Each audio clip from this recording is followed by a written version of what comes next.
Hello,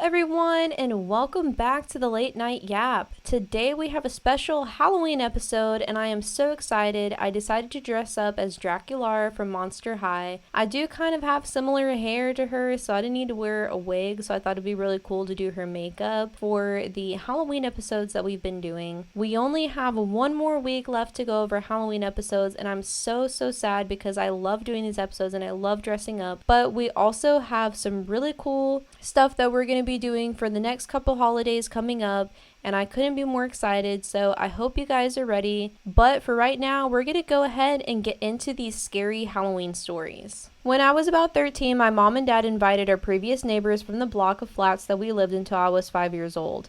Anyways, I'd been sent to bed, but I could hear everyone talking about this and that until the woman neighbor said, "Hey, Digsy's mom, do you remember when Digsy used to complain that there was somebody in his room? Well, there's a family that just moved into the floor above who have a 3-year-old son, and he's complaining of the exact same thing that Digsy did."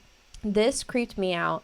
I had no recollection of this, so the next day that I asked my mom, her first reaction was, "You don't remember?"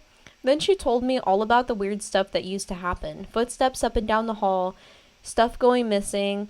She said the final thing to happen was she was listening to a record one day and it started to slow down like somebody was holding a finger gently on the platter until it finally came to a stop.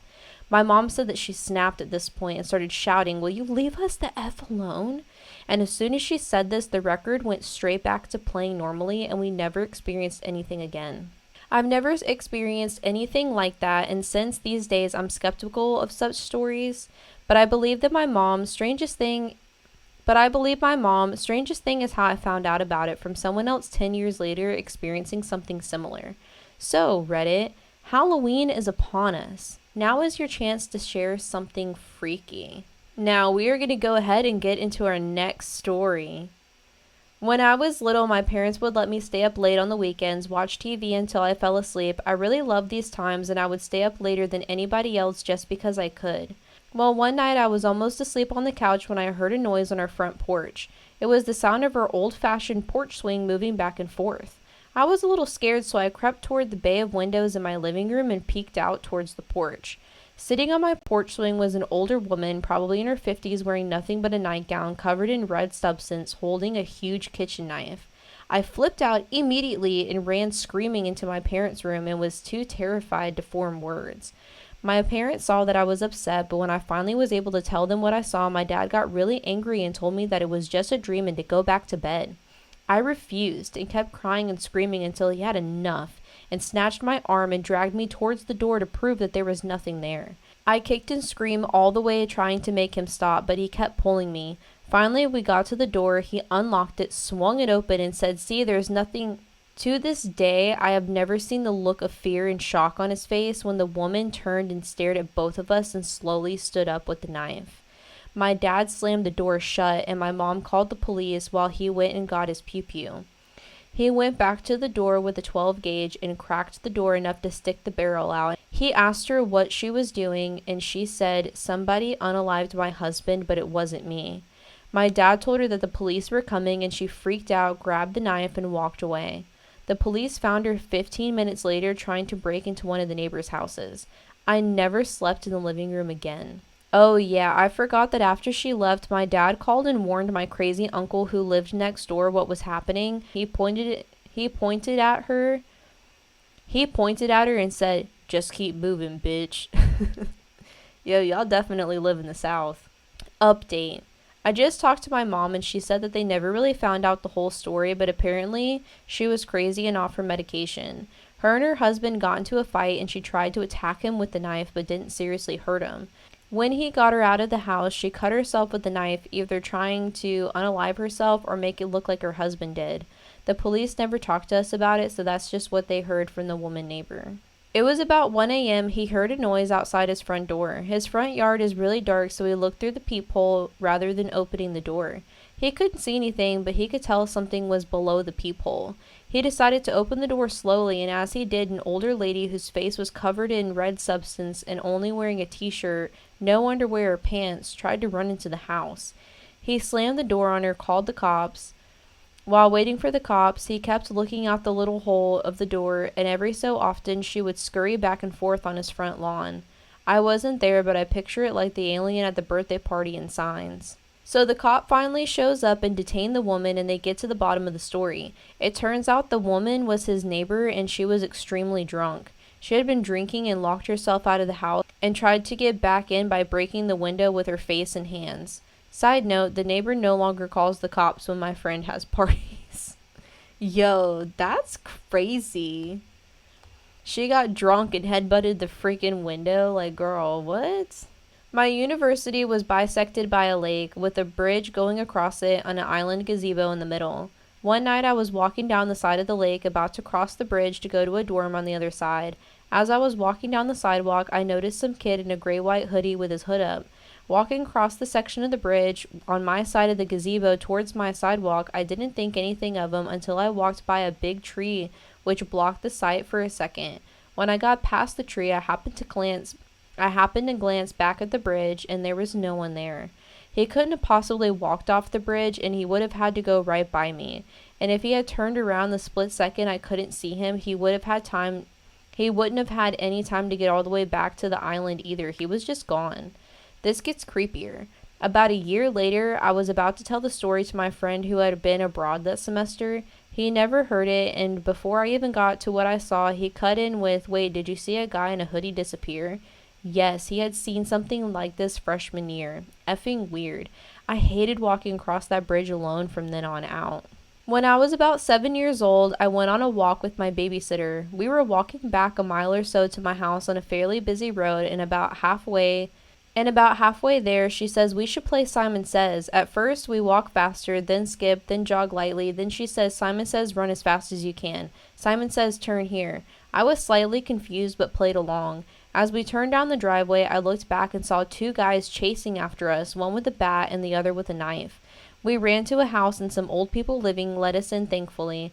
At the time, I didn't grasp how effed up it was that we were getting chased, and I still have no clue who they were. TLDR, 80s punks with weapons chased myself and my babysitter when I was a kid. Now the first comment says that babysitter kept a very cool head. And then somebody else said that's a very clever babysitter. You're lucky she didn't freak out. And honestly, I agree, because had she have freaked out, like, you guys probably wouldn't have been able to get away from those people. Or if you freaked out in general. Like, she was able to keep the situation calm to get you guys out of that situation, which is really awesome. But also terrifying at the same time. When I was younger, we frequently visited my grandparents around the holidays, even though we didn't live in the same town. My aunt lived 2 houses down from my grandparents. The lady in the house between us was creepy. She was a large woman, over 6 feet. She wore logging chains around her neck and wore a dress and work boots. The only time I remember seeing her outside was either in the garden or in the back when she was when she was washing the outside of her house, scrubbing the actual building. She did this often. During these times, she would yell at us kids, all kinds of things. She would tell us the devil will be coming for us. The adults told us to leave her alone and avoid her. We would run the distance between my aunts and grandparents because when you passed, she was watching out the windows, and it was creepy, so we never went alone. One Halloween, one of the cousins dared us to trick-or-treat at her house. I remember how scared I was, but I didn't want to be a chicken. Plus, I was going with the group. One of us rang the doorbell, and there was a lot of banging noises in the house suddenly, like doors slamming. When she answered the door, she had a severed head in her hands, and we all went screaming. The adults told us it was a Halloween prop, and we knew that we shouldn't be bothering her and deserved to be scared. About a month later, my parents got a phone call that the lady had tried to unalive my aunt while she was bringing in groceries and had my young cousin in her arms. The lady had one of them rope saws and had come up behind my aunt with it. She put it over her head and around her neck and proceeded to saw. My aunt naturally flipped and started kicking the door. My uncle came and beat the lady down with a fire poker.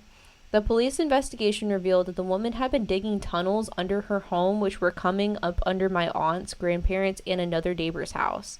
She had been bringing the dirt and putting it in the raised beds of the garden. She also had a shrine of some sort underground, which had a few severed heads around it.